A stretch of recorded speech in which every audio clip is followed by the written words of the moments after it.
أعوذ بالله من الشيطان الرجيم. بسم الله الرحمن الرحيم.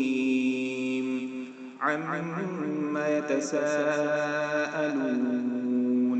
عن النبأ العظيم الذي هم فيه مختلفون كلا سيعلمون ثم كلا سيعلمون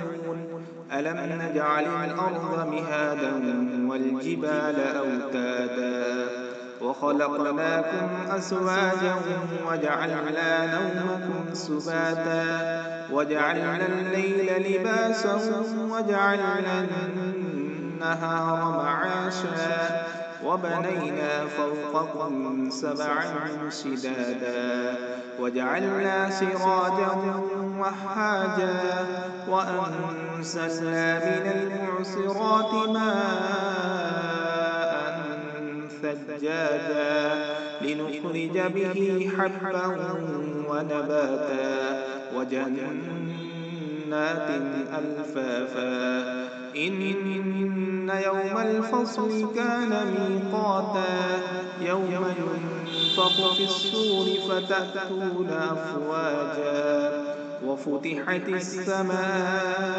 السماء فكانت أبوابا وسيرت الجبال فكانت سرابا إن جهنم كانت مرصادا للطاغين مآبا لابثين فيها أحقابا لا يذوقون فيها بردا ولا شرابا إلا حميما وغساقا جزاء وفاقا إنهم كانوا لا يرجون حسابا وكذبوا بآياتنا كذابا وكل شيء أحصيناه كتابا فذوقوا فلن نزيدكم إلا عذابا إن للمتقين مفازا حدائق وأعنابا وكواعب ترابا وكأسا دهاقا لا يسمعون فيها لغوا ولا كذابا جزاء من ربك عطاء حسابا رب السماوات والأرض وما بينهما الرحمن لا يملكون منه خطابا